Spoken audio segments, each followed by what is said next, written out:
All right, today we're going to solve systems of equations again by substitution, but what we're going to do is we're going to look at special cases. Special cases are going to be no solutions, infinite solutions.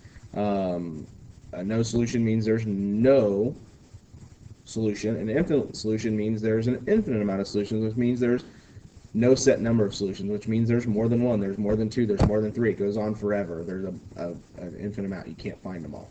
Okay. So what we're going to do is we're going to talk about how each one of those cases are made.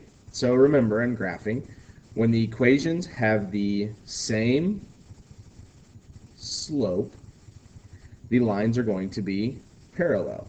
And parallel means they're going to run side by side. And there is no solution. Because if you think about it, what is a solution of a system? It's where the lines intersect. Well, parallel lines never intersect. So if they never intersect, there's no solution. When using substitution, if the variable terms drop away and you get a false statement, like 9 equals 16, then there is no solution. Okay? 9 equals 16 doesn't happen. It's not true. It's no solution. That means nothing will work. So how do we do that? Okay? Well, one way is to solve the system by substitution. So what we're going to do is we're going to take this equation, and notice how there's no variables here. So what we're going to do is we're going to take each one of these equations and we're going to solve for y. Okay? So I'm going to take the first one. We'll call this one number 1. We'll call this one number 2. And I'm going to go off here to the side. 5y equals negative 2x plus 14. And I'm going to solve this equation for y. So I'm going to divide everything by 5. And you get y equals negative 2 over 5x plus 14 over 5. Remember, this 5 gets divided into both terms. Now I'm going to do the same thing with equation number 2. So I'm going to take the equation number 2. So there's equation number 2. We have 2x plus 5y equals 9 over 2. So then what do? We take the 2x, we move it to the other side because we're solving for y to get it in slope-intercept form. So we can compare the slopes. So I get negative 2x plus 9 over 2. Then we divide by 5. We divide by 5.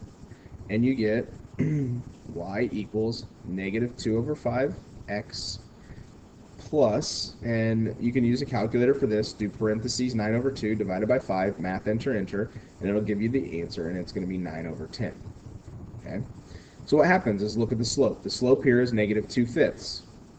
Look up here. The slope here is negative 2/5. What that means is the rise and run of the two lines are going to be the same, which means the slopes are the same, which means the lines are going to be parallel. If they're parallel, that means there's no solution. Okay? Any questions on that?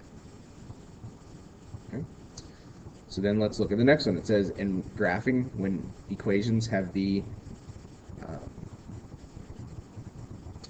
same slope and the same y-intercept, then the lines are the same and they are the same system.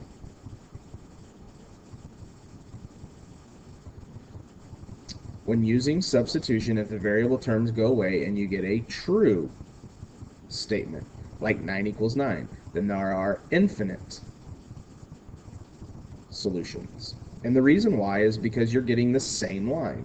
Well, if you graph one line and then you graph another line and it's directly on top of the other line, what happens is you have two lines that are the exact same. Well, where do they intersect? Well, if one line's right on top of the other one, they're going to intersect at all those ordered pairs. So what we're going to do is we're going to go down here and we're going to look at to see how we can compare the same slope and the same y-intercept. So what we're going to do is we're going to take the first equation and we're going to take it off to the side and we're going to solve for y, get it in y equals mx plus b. Okay, so we're going to solve for y. We're going to subtract 4x from both sides, and we're going to get 2y equals negative 4x plus 8. Then divide by 2,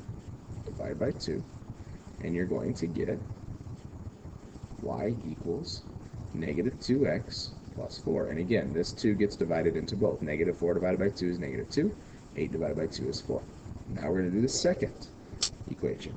Okay?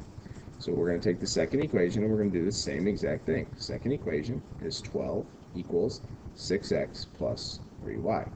Now notice the variables are on the right-hand side. Same process though. I want to get y by itself. So I'm going to subtract the 6x from both sides. So I'm going to get 3y equals negative 6x plus 12. Divide by 3. Divide by 3. And you get y equals negative 2x plus 4.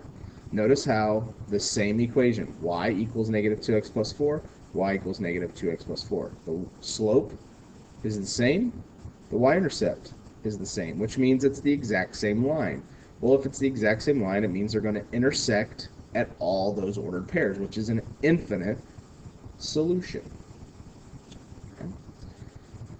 So that's how you do it by looking at slopes and y-intercepts. Another way to do it would be to take those same equations and do it algebraically. So we're going to take 4x. Actually, we wouldn't want to do that, and the reason why we wouldn't want to solve systems is because if you look at the variables, we want to, in substitution, we want to have the variables of 1 in front of the variables, which we don't. So